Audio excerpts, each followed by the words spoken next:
So our reporter, Nompumelelo Siziba, was at that briefing. She joins us now in studio. Nompu, thanks indeed for coming in. All right, let's start with exactly what this inquiry is all about. We know it's not an investigation, so why suspend those executives?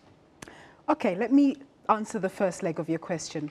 It's not an investigation, says Mr. Tsotsi. He says that it is a fact-finding mission to look at the state of the Eskom business and its challenges. Now, he states that the reason why he needs to, or the board needs to have these executives set aside is so that the inquiry has unfettered access to Eskom, so that no one can say, oh no, don't look here, don't look there, you know, don't get in our way type thing, so that they can have free hand at investigating or at looking at all the areas of Eskom. And some of the areas that they're looking at will be the poor performance of generation plants, delays in bringing on new generation plants on stream, and the high cost of primary energy, as well as cash flow challenges. So these are the issues that they're looking at.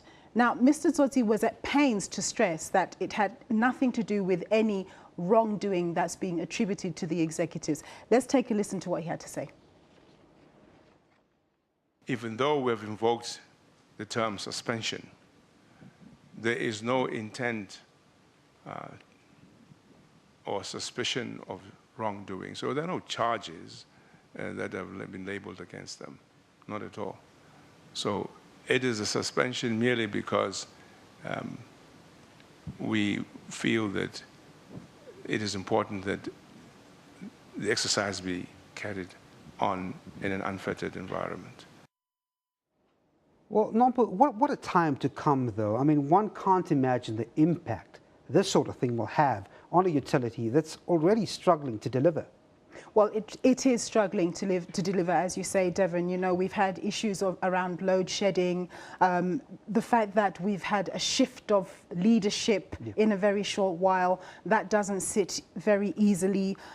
No doubt the ratings agencies will be looking very closely at what's happened at Eskom, because one of the things that they want in all spheres, in all institutions, is strong leadership, steady leadership. But one of the things that Mr. Tsotsi harped on was that the people who are going to be replacing the executives who've been shifted away have got lots of institutional memory. They've been at Eskom for years.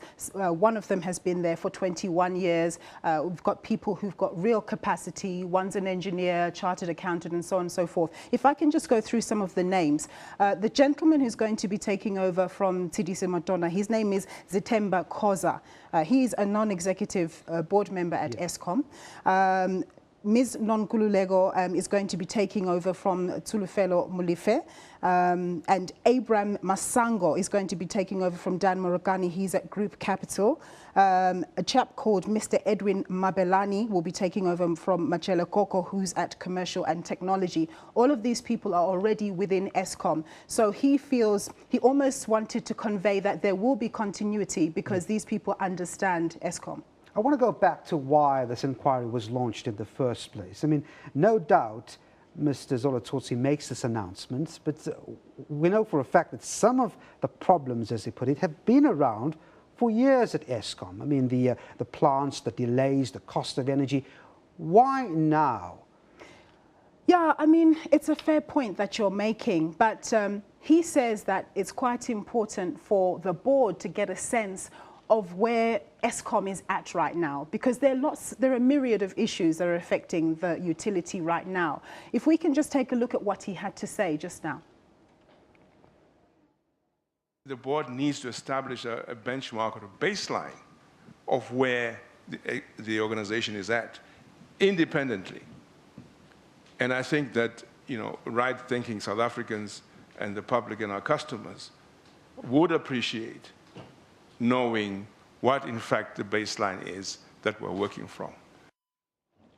Well, that's where we're going to have to leave it. Nompumelelo Siziba, thanks indeed. You were at the briefing this morning. Thanks indeed for coming in.